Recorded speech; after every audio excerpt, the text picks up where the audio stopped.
Miðjavegur milli Grindavíkur og Krýsuvíkur eru Selatangar, en þar eru merkilega friðlýstar minjar sjósókn fyrir tíma. Lítið eitt vestar er að finna eitt tilkomumesta hraun Reykjanesskagans, svonefnt Katlahraun. Við ætlum að rölta þetta svæði og skoða okkur um.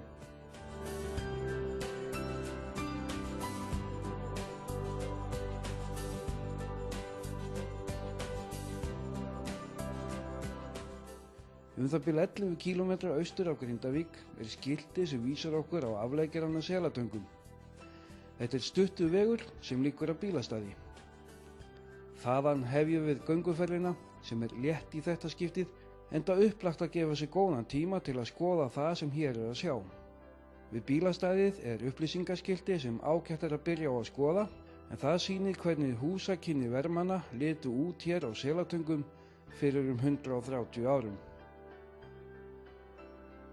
Frá bílastæðinu liggur þessi stígur sem við ætlum að fylgja. Innan skamms erum við komin að rústum gamalla verstöðar. Hér má sjá rústir sjóbúða, verkunarhúsa og fiskbyrgja og fleiri mannvirkja. Rústirnar eru líklega 2 alda gamlar og hafa eflaust tekið breytingum í gegnum tíðina.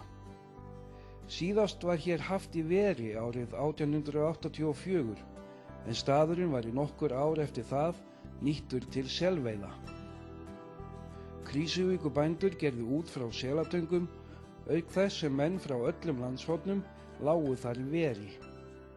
Þá mun Skálholtsstóll hafa gert tíma út frá Selatöngum. Ekki er hægt að segja með óyggjandi hætti hversu margir menn hafi verið í verinu á hverjum tíma, en gömul sjóróðravísa gefur til kynna að þeir hafi verið yfir 70. Þessar minjar eru friðlýstar, en hafaldan lætur sér lítið varð slíkt og hefur einhver hluti sjóbúðana sem voru fremst á sjávarkambinum horfið fyrir ágangi sjávar.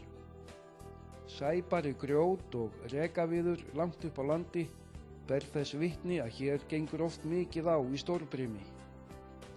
Og við erum minnt á að Ægir hefur tekið sinn toll og margur dáðadrengurinn ekki skila sér heim úr sjóferð.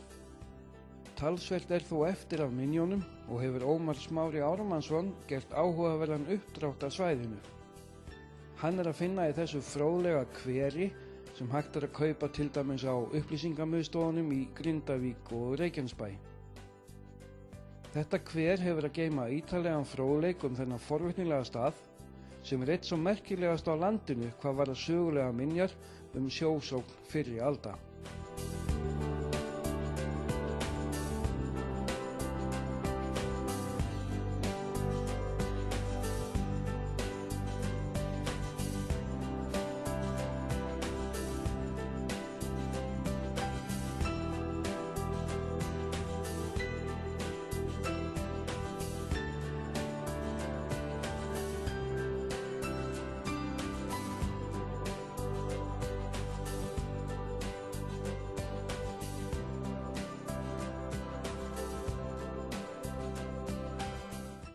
Á Selatöngum sér enn fyrir tóftum nokkra verbúða og hér eru tóftir vestustu sjóbúðarinnar sem hefur rúmað 8 menn.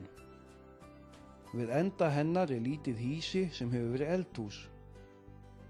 Aftan við búðina hefur verið hlaðið fyrir helliskúta og hann nýttur sem hesthús. Hér slóðir hafa skútar sem þessir verið nýttir meðal annars sem fjárskjól og benda nöfnin Smíðahellir, Sögunarhellir og Nótarhellir til nokkurna þeirra, en þessa hella er að finna í Katlahrauni þangað sem leið okkar liggur næst.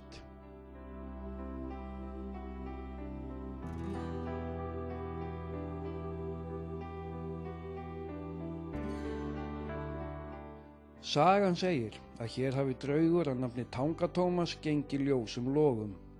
Var hann talinn yfirleitt meinlítill, en átti það þó til að verða mjög fyrirferðarmikill.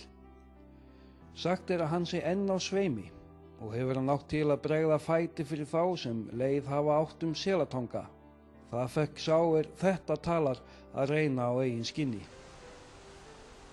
Fleiri sögur og sagnir tengjast þessum kyngimagnaða stað. Ein þeirra greinir frá báti sem fórst fyrir utan Selatanga og með honum 7 menn. Bátinn rak síðan á land. Var hann dreginn upp í fjöruna nokkru síðar, en enginn vildi róa bátnum framar því að geigur stóð mönnum af honum. Urðu vermenn og fleiri varir við afturgöngur bátsverjanna sem þarna voru á sveimi. Báturinn var loks höggvinn að mestu niður í eldinn, en áður höfðu menn heyrt högg og brak í honum, einkum þegar kvölda tók. En má sjá leifar af bátnum inn í svokallari Rekavík. Þessa sögu og fleiri álfa, tröll og önnur fyrirbæri á Selatöngum er hægt að finna á vefnum ferlir.is.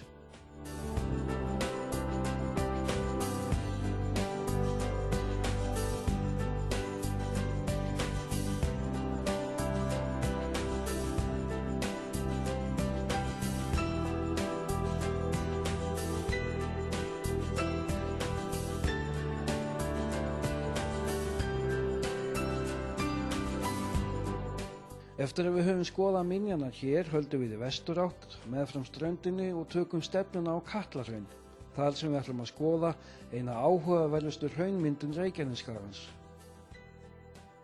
Á leið okkar verður meðal annars þessi steinbogi.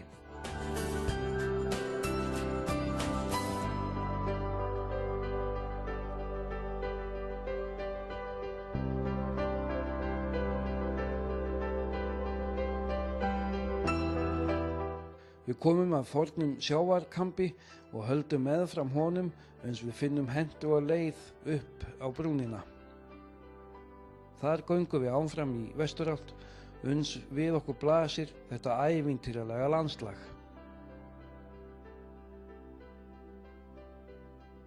Katlahraun er 2000 ára gamalt og á uppruna sinn úr moshólum, gígum sem eru skammt norðan við hraunið. Þetta hefur verið þunnfljótandi hraun sem rann hratt út í grunna vík. Í stað hefðbundinna gervigíga úr gjalli mynduðust níðurföll og hraunborgir, hellar og hraunsveppir og holar súlur þegar heitt hraunið snöggkólnaði það komst í snertingu við sjóinn og breytti vatninu í háþrýsta gufu. Hraunið hefur bunkast upp, yfirborðið storknað og hraunbráðin síðan hlaupið fram undan bungunni sem hefur við það sigið niður. Þessi atburðarás er ekki ósvipuð þeirri sem myndaði Dimmuborgir. Hér eru nokkrir skútar og hellar sem vermenn nýttu til ýmiss konar iðju eins og nöfn þeirra benda til.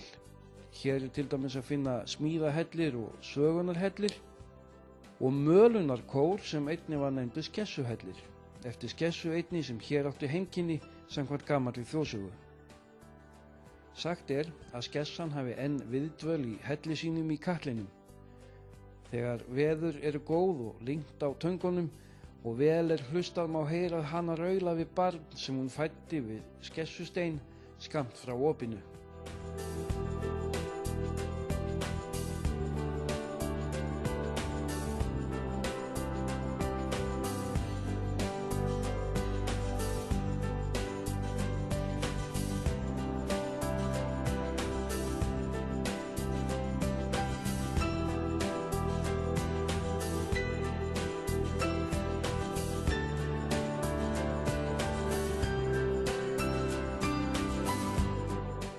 Uppi á kambinum er einnig að finna gamla refagildru. Yfir 20 slíkar hafa fundist á Reykjanesskaganum og eru flestar þeirra frá 18. og 19. öld. Það er að gera að gefa sig góðan tíma til að rölta hér í rólegheitunum og skoða þessa undra veröld með sínum kynjamyndum og kyngimögnuðu landslagi.